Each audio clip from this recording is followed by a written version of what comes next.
Assalamualaikum warahmatullahi wabarakatuh. Bismillah tawakkaltu ala Allah la haula wa la quwata illa billah. Asyhadu an la ilaha illallah wa asyhadu anna Muhammadar Rasulullah. Allahumma salli ala sayyidina Muhammadin wa ala alihi wa sahabatihi ajmain. Hari ini judulnya adalah Al-Imtihan.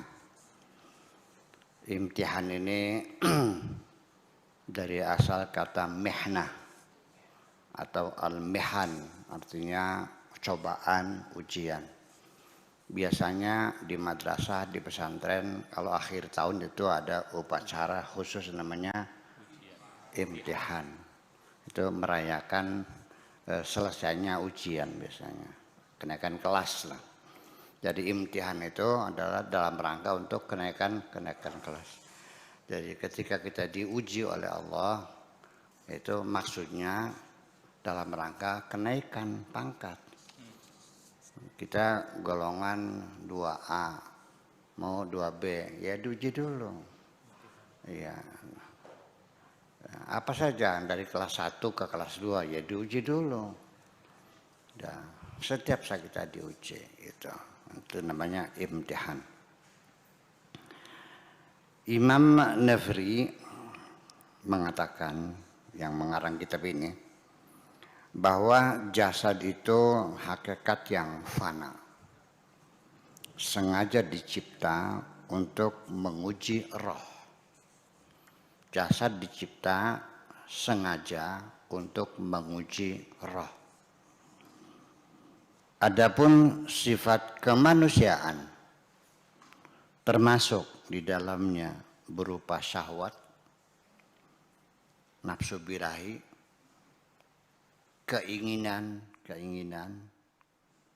kecenderungan lainnya adalah merupakan ujian dan cobaan untuk memberikan pengarahan kepada roh, untuk mengarahkan roh.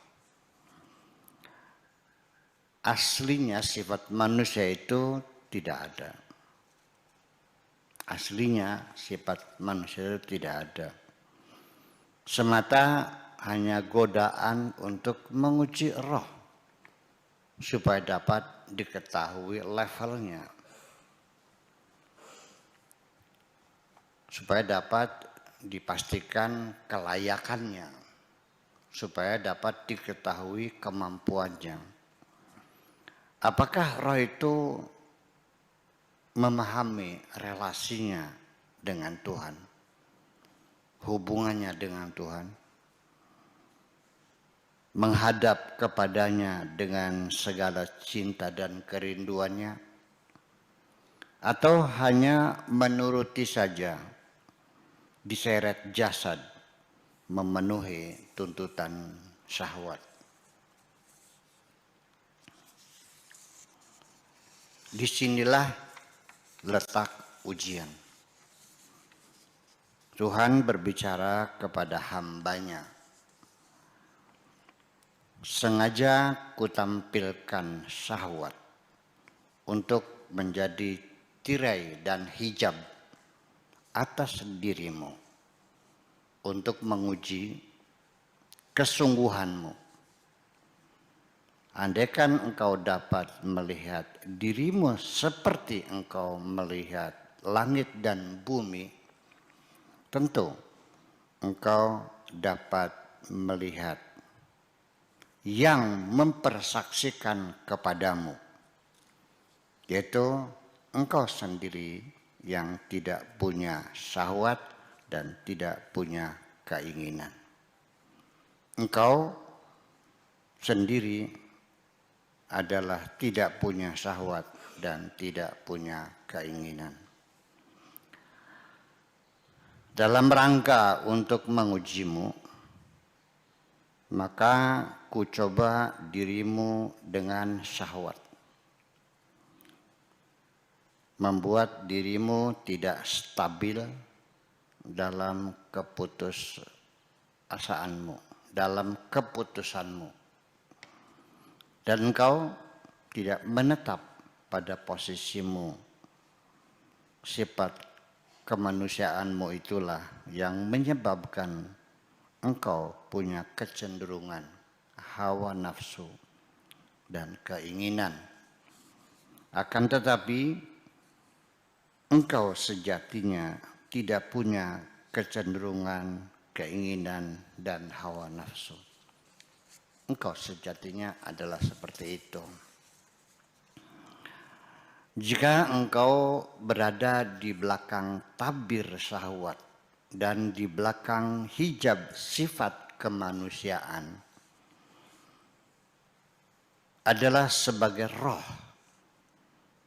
yang terbebas dari syahwat, jauh lebih tinggi dari sifat kemanusiaan, tidak punya kecenderungan dan tidak punya keinginan. Pada kesempatan yang lain juga Tuhan berkata, wahai hambaku, ketika engkau lapar, lalu engkau makan, maka engkau bukan dari aku dan aku bukan dari kamu. Karena engkau, ketika engkau haus, lalu engkau minum, maka engkau bukan dari aku dan aku bukan darimu.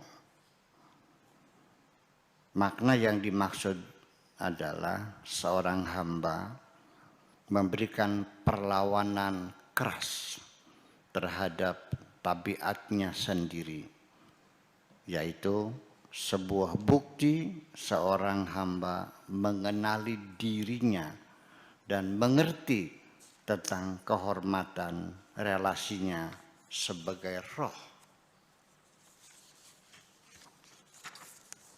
yang bersambung dengan Tuhan, bukan jasad yang berasal dari tanah. Itu terjemahannya. Ya, lanjut.